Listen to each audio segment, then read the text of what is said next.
నేను ఈరోజు ముఖ్యమంత్రి గారికి సూచిస్తా ఉన్నాను, మీరు ప్రజాస్వామ్యం పైన గౌరవం ఉంటే, మీ యొక్క పరిపాలన పనితీరుపై నమ్మకం ఉంటే 3 నెలలు స్పీకర్ నిర్ణయం గురించి వెయిట్ చేయకుండా తక్షణం ఈ 10 మంది ఎమ్మెల్యేలని రాజీనామాలు చేపించి మరి ఎన్నికలకు వస్తే ఈ యొక్క శాసన వ్యవస్థ యొక్క డెమోక్రటిక్ సిస్టంలో మన పార్లమెంటరీ ఒక వ్యవస్థ గౌరవాన్ని కాపాడిన వాళ్ళం అవుతామని చెప్పి ఈ సందర్భంగా నేను ముఖ్యమంత్రి గారికి సూచిస్తా ఉన్నాను. ఒకానొక సందర్భంలో ముఖ్యమంత్రి గారు అసెంబ్లీలో 10 మంది ఎమ్మెల్యేలు పార్టీ ఫిరాయించినారు, బీఆర్ఎస్ పార్టీలో గెలిచి కాంగ్రెస్లోకి వచ్చినారు, ఉప ఎన్నికలు ఎలా వస్తాయి అధ్యక్ష అని చెప్పి అసెంబ్లీలో ప్రశ్నించినాడు. ఈరోజు ముఖ్యమంత్రి గారికి సుప్రీంకోర్టు చెంపపెట్టు లాంటి సమాధానం ఇస్తూ ఉప ఎన్నికలు ఎలా వస్తాయో సమాధానం వారి తీర్పు ద్వారా లభించింది ఈరోజు ముఖ్యమంత్రి గారికి అని చెప్పి సందర్భంగా మనవి చేస్తా ఉన్నాను.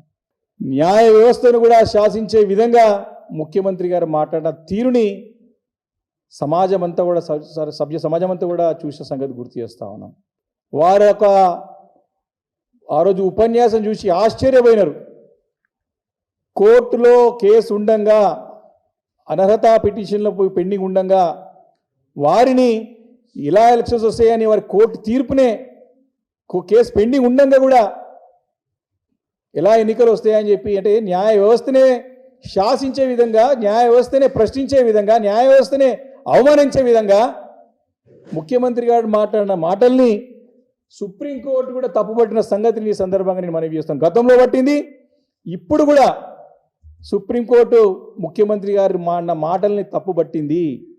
మేము పదే మొదటి నుంచి చెప్తా ఉన్నాం, ముఖ్యమంత్రి గారి యొక్క మాట తీరు, ముఖ్యమంత్రి రేవంత్ రెడ్డి గారి యొక్క వ్యవహార శైలి ఇది రాష్ట్ర ప్రతిష్టని మంట కలిపే విధంగా ఉంది అని చెప్తా ఉన్నాము. దానికి ఈ ఒక ఉదాహరణ, ముఖ్యమంత్రి గారు హోదా తగ్గట్టు వ్యవహరిస్తలేడని చెప్పి పదే డే 1 నుంచి ఈరోజు దగ్గర 2 సంవత్సరాలు కావస్తా ఉంది.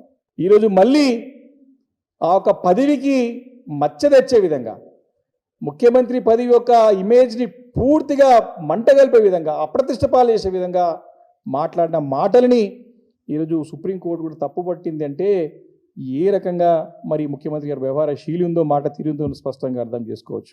వారు ఒకటే అనుకుంటున్నారు, వారు జాక్పాట్ సీఎం, లాటరీ కొట్టినాడు, ఎట్లా వచ్చిండో మనందరికీ తెలుసు. వారి పార్టీ ఎమ్మెల్యేలు వాళ్ళ పార్టీ నాయకులు చెప్పినారు.